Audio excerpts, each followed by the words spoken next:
Hi there, Terry back again. Hope I find you well. Welcome to my latest video and my first anniversary. It seems I'm a year old, so YouTube tell me. So I've been on it for a whole year. You poor people. Anyway, thank you very much for the subscribers. That seems to be going up and up, which is brilliant. I'm even thinking about doing a 500 subscriber giveaway. The first giveaway cost me a fortune, sending to Italy. But if we get to 500, give it a go, I suppose. Anyway, this time I'm back to 1978 with Superman, when he got his own team-up book. Of course, in 1970 to 71, he had his little run in World's Finest, where he appeared with other people other than Batman. But here he has his own series, 97 issues, or 101 if you include the 4 annuals.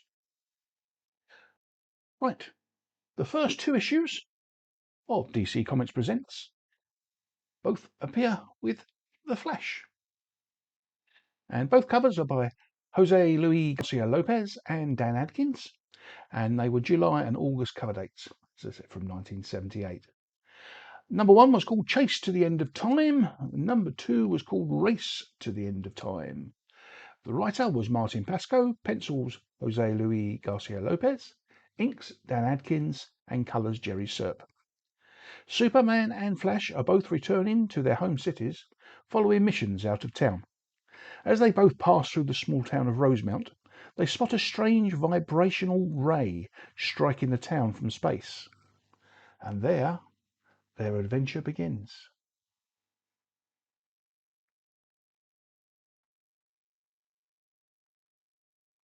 Number 3, November 78. We have the cover and internal art again by Jose Luis Garcia Lopez. This one is written by David Michelin and Jack C. Harris. Colours are by Jerry Serp. The title, The Riddle of the Little Earth Lost. Superman returns to Earth's solar system after a mission in space and is surprised to find that the planet in Earth's usual position isn't Earth at all. It turns out to be the planet Rann. It seems the Zeta beam that usually moves Adam Strange to Rann from Earth has malfunctioned and moved the planets instead. A quote from Adam Strange this issue. "Hey, I've never been a hero on Earth before, and you know something? It feels great."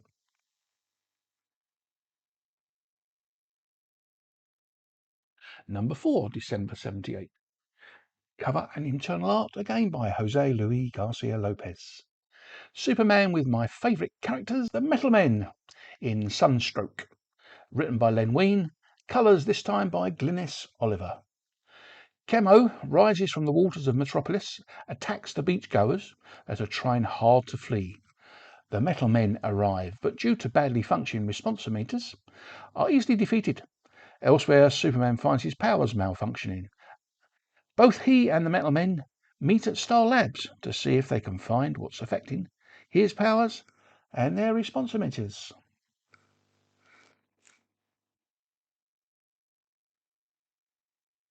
Number 5, we've got January 79.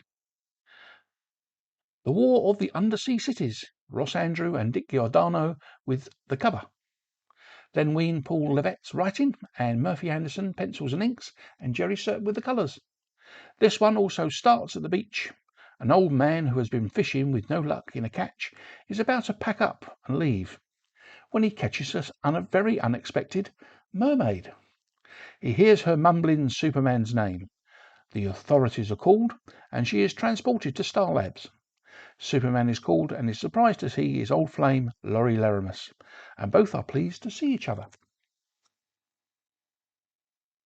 She explains that her portion of Atlantis, known as Tritonis, was suddenly attacked by a war party from neighbouring Poseidonis, seemingly led by Aquaman. Superman agrees to help and accompanies Laurie back to Tritonis. Quote from the story by Aquaman, she should have said, "Boom! You're a mad fool.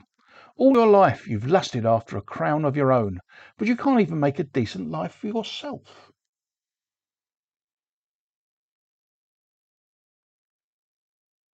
Number 6, we have The Fantastic Fall of Green Lantern. Cover artists this time are Ross Andru, Dick Giordano and Tejania Wood. Written by Paul Levitz, pencils by Kurt Swan, inks by Frank Chiaramonte and colours Jerry Serp. As we see on the cover, Geo interrupts an award ceremony. Clark literally flies off as Green Lantern, using the ring to create a duplicate of Superman and Clark flying off, so not to give away his identity. Once he is out of sight, he changes to Superman and asks the ring what happened. The ring said it protected GL from a fatal attack. He orders the ring to take him to the site of the battle. There he finds Star Sapphire and the fun begins. And a quote from Star Sapphire: "You seem to have forgotten that my mind over matter powers make me more than equal, but the forgetfulness is a common male failing."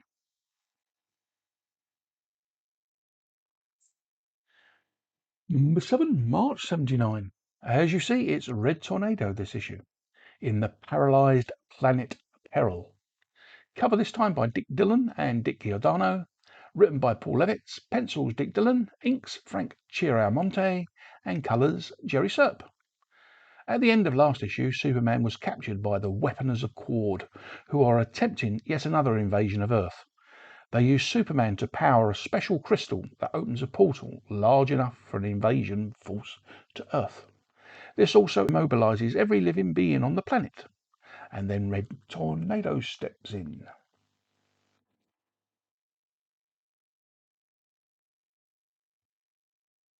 Number 8, April 79. Jose Luis Garcia Lopez with the cover. Superman and Swamp Thing in the 60 Deaths of Solomon Grundy. Written by Steve Englehart, pencils and inks by Murphy Anderson, and the colours by Jerry Serp. Quote from Swamp Thing: "Don't destroy them, cage them, put them on another planet, but don't snuff them out. They're not alive as we know life, but something stirs them. Have to stop him. Stop Superman. Not even a monster wants to die." There's a swamp blight in the Metropolis sewers, which has created many Solomon Grundys. Swamp Thing believes they hold the cure for him. Hence this quote. And also, a bit of trivia for one of my subscribers and friends, Greyman. In this issue, there's a Twinkies advert starring Wonder Woman. I know how much you love those. Number 9, May 79.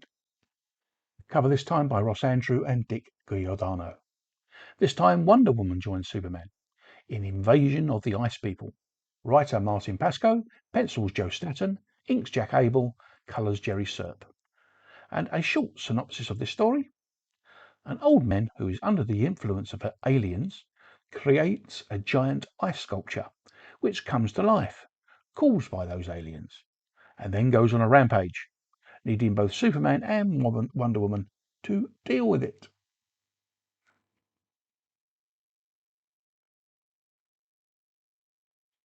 Number 10, June 79. Ross Andru and Dick Giordano with the cover. Superman meets Sergeant Rock. Written by Carrie Bates, pencils Joe Staton, inks Jack Abel, colours Adrian Roy. Excuse me. Sorry about that. This new t-shirt is making my nose itch. I didn't realise it wasn't 100% cotton. Anyway, due to a massive explosion that Superman takes the full brunt of, he finds himself back in the middle of the Second World War and ends up joining Easy Company.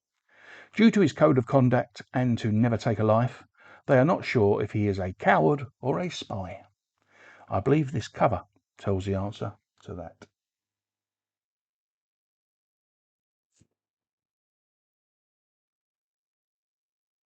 Right. July 79, number 11. Cover by Ross Andru and Dick Giordano.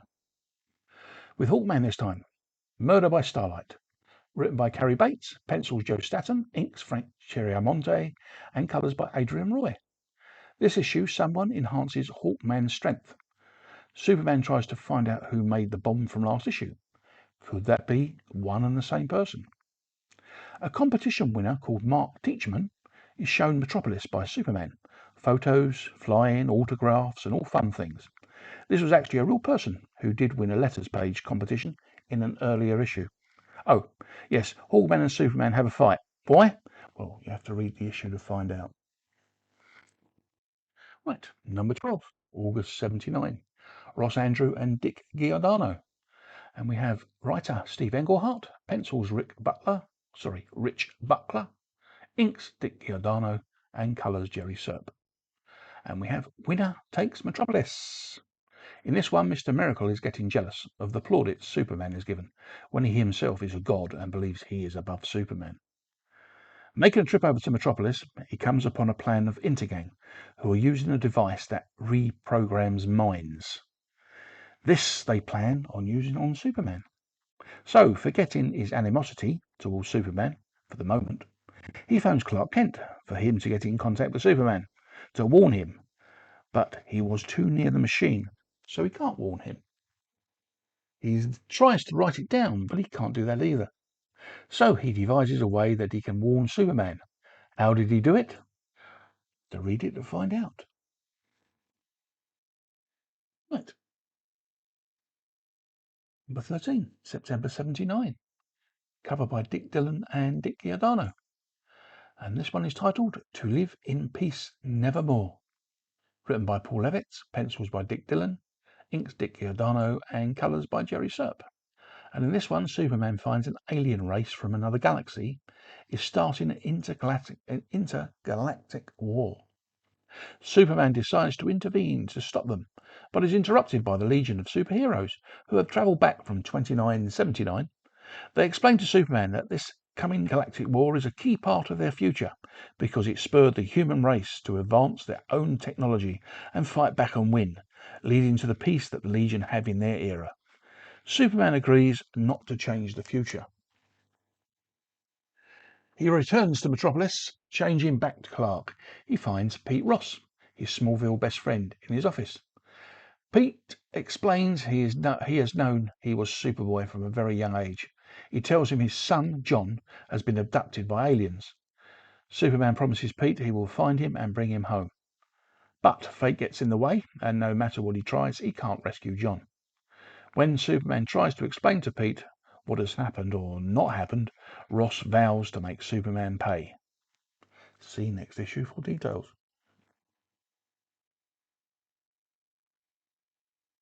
Number 14, October 79. All creators as number 13. Judge, Jury and No Justice is the title. And as you can see from the cover, Superboy is attacking Superman. How can they exist at the same time? Well, that is Superboy's body, but contains Pete Ross's mind. He found a device enabling him to do this in an old lair of Lex Luthor's that he had found and broken into, as you do. So, Superboy, or Pete, captures several of Clark's work colleagues and uses them as a jury to convict Superman of his crimes, namely not rescuing his son John. They all find Superman innocent, so he threatens to kill them all. With not giving too much away, Crypto and a whistle help sort all this out. Right, number 15, November 79. Cover by Joe Staton and Frank McLaughlin. Title, Plight of the Giant Atom. Written by Cary Bates, pencils Joe Staton, inks Frank Chiaramonte, colours Jerry Serp. And in this issue, the Atom wants to pack the superhero business in and has developed a phobia for shrinking. Superman plans to help him overcome his fears. Is that a help? Or in reality, would it be a good idea for Ray Palmer to cease being the Atom? A lot of this story has a lot to do with Ray's neglect of Jean Loring, his wife, and leads eventually to what happens in Infinite Crisis.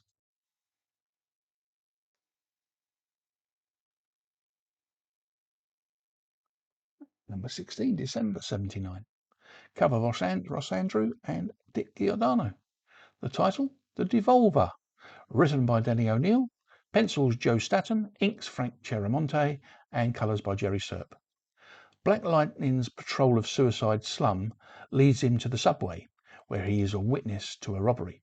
He manages to stop the crooks, but not before shots are fired and a young girl is hit, along with the controls of the train. The train derails, but is stopped from doing any harm by Superman, who happens to be passing by. This story continues with a millions of year old alien, retribution, and Black Lightning getting a reality check. Oh, and an ET moment. It's a must read. Well, that's 16 down, 81 to go, or 85 counting the annual. Do you want to see more? Let me know in the comments. Please thumbs up, subscribe if you wish, but do comment. I love commenting on comments. And as I say, I may have a 500 subscriber if the subscribers are moving up as quickly as they are at the moment. So I will see you in the next one. Thanks for watching, and bye.